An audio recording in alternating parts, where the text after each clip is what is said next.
Hello friends, welcome to learn services. This is Ram Soni. आज हम discuss करेंगे एक सेंट्रल सेक्टर स्कीम के बारे में जिसका नाम है स्माइल स्कीम। स्माइल स्कीम में जो भारत की भिखारियों की जो कंडीशन है उसको बेहतर करने के लिए कई सारे प्रोविजन लाए गए हैं, उनके बारे में जानेंगे, लेकिन साथ में जानेंगे बाकी जो स्कीम्स हैं उनके बारे में भी। Let's discuss about this one. देखिए, पहली बात तो याद रखना आपको, जब सेंट्रल सेक्टर स्कीम के हम बात करते हैं तो इसका मतलब होता है यहां पे केंद्र सरकार 100% अमाउंट पे कर रही है। वहीं पे यदि आपके सामने एक वर्ड इस्तेमाल किया जाता है जिसे बोलते हैं सेंट्रली स्पॉन्सर्ड स्कीम, इसमें केंद्र सरकार 100% अमाउंट पे नहीं करती। मान लीजिए केंद्र सरकार 60% अमाउंट पे कर रही है और 40% राज्य सरकार पे कर रही है। वहीं पे यदि नॉर्थ ईस्टर्न स्टेट्स हैं या हिली स्टेट्स हैं, जैसे आपका हिमाचल प्रदेश हो गया, उत्तराखंड हो गया, ऐसे स्टेट्स के मामले में वहां पे कई बार केंद्र सरकार 90% पे करती है और राज्य सरकारें 10% पे करती हैं। तो सेंट्रल सेक्टर स्कीम में केंद्र सरकार 100% अमाउंट पे करती है। सेंट्रली स्पॉन्सर्ड स्कीम में केंद्र सरकार एक लिमिटेड अमाउंट पे करती है, बाकी अमाउंट राज्य सरकारों को पे करना पड़ता है।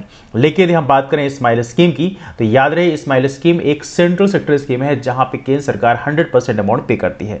Now let's talk about this one. Smile scheme किसके अंडर में आती है? ये आती है ministry of social justice and empowerment के अंदर में। बहुत ही महत्वपूर्ण डिपार्टमेंट है, इसको आप लोग याद रखेंगे। इन्होंने इस स्कीम को फॉर्मुलेट किया है।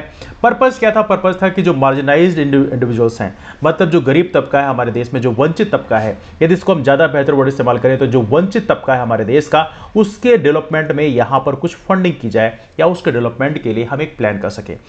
नाउ इस स्कीम के लिए हम बात करें क्या है, स्माइल का फुल फॉर्म भी बताया गया है इसमें, याद रखना चाहिए आप लोगों को। Support for marginalised individuals for livelihood and enterprise. तो यहां पर जो हमारे वंचित तबके हैं उनके डेवलपमेंट के लिए इस स्कीम को स्टार्ट किया गया था। इस स्कीम का जो फोकस है वो क्या है? रिहेबिलिटेशन। मान लीजिए कोई बहुत ज़्यादा गरीब है, मान लीजिए कोई बेसिकली भिखारी है, तो उसके रिहेबिलिटेशन के लिए हम खर्च करेंगे। Provision of medical facilities. कई बार हमारे जो भिखारी होते हैं या बहुत ही मार्जिनलाइज सेक्शन होते हैं, या मान लीजिए सपोज करिए वंचित तबके होते हैं, उनके लिए मेडिकल फैसिलिटीज काफ़ी खराब होती हैं, तो उसके लिए भी हम इन्वेस्टमेंट करेंगे, साथ में उनकी काउंसलिंग करेंगे जिससे उनको प्रॉपर तरीके से पता चल पाएगी कि उनको लाइफ में क्या करना चाहिए। बेसिक डॉक्यूमेंटेशन भी किया जाएगा जिससे कई बार उनको प्रॉपर तरीके से, देखिए डॉक्यूमेंटेशन करने से फायदा ये मिलता है कि हर किसी का एक वजूद होता है, हर किसी की एक आइडेंटिटी होती है। एजुकेशन दिया जाएगा उनको, स्किल डेवलपमेंट उनके अंदर किया जाएगा, इकोनॉमिक लिंकेज किया जाएगा जिससे वो मेन स्ट्रीम डेवलपमेंट में पार्टिसिपेट कर सके। इस स्कीम की यदि हम बात करें तो यहाँ पे एक सब स्कीम भी है जो सेंट्रल सेक्टर स्कीम है, comprehensive rehabilitation of persons engaged in the act of begging. मतलब जो भिखारी हैं उनके लिए भी इस स्कीम का एक प्रोविजन यहां पर डिस्कस करता है, तो इसके बारे में हम डिस्कस करेंगे। लेकिन एज ऑफ नाउ देखा जाए तो इस स्कीम की बात करें तो इसको इंप्लीमेंट किया जाएगा with support of state, union territories, government, urban local bodies हैं, वॉलंटरी ऑर्गेनाइजेशंस हैं, कम्युनिटी बेस्ड ऑर्गेनाइजेशंस हैं, इंस्टीट्यूशंस हैं। इन सभी की हेल्प से इस स्कीम को हम लोग ग्राउंड लेवल पे इंप्लीमेंट करेंगे, बिकॉज कहीं ना कहीं जो ऐसे ऑर्गेनाइजेशंस होते हैं वो ग्राउंड लेवल पे इंप्लीमेंट करने में बहुत बड़ा महत्वपूर्ण रोल प्ले करते हैं।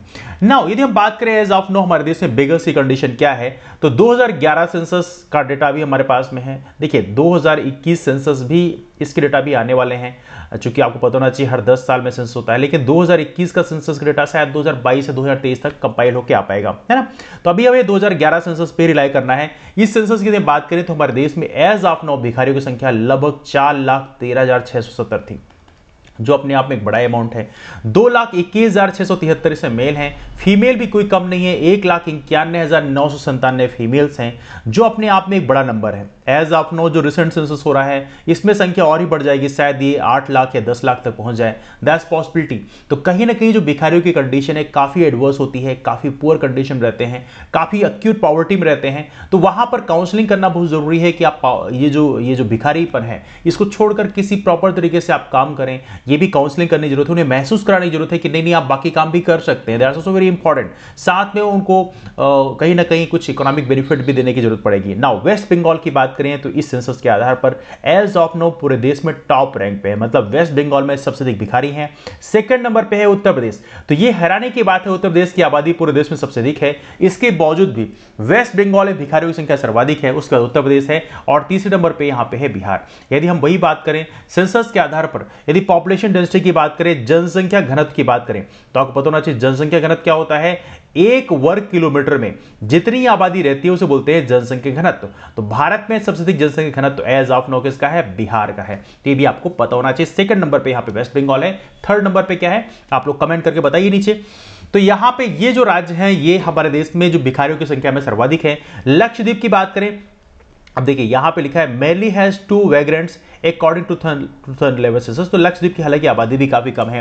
यदि हम बात करें यूनियन टेरिटरी में तो पता होना चाहिए न्यू दिल्ली में सबसे अधिक बेगर्स हैं, 2187 बेगर्स हैं, और इसके बाद सेकंड नंबर पे चंडीगढ़ में है।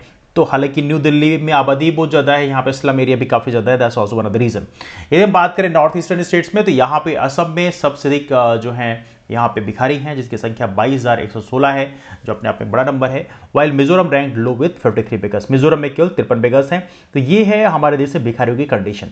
लेकिन सबसे महत्वपूर्ण बात यह है कि जो मार्जिनलाइज सेक्शन है, हमारे देश का जो वंचित तबका है, उसके लिए इस स्कीम की हमने शुरुआत किया है। तो आई एम श्योर कि आने वाले कल में हमारे देश में एक कह सकते हैं इंक्लूसिव डेवलपमेंट में एक बहुत ही महत्वपूर्ण रोल प्ले कर सकता है, दैट्स स्माइल स्कीम।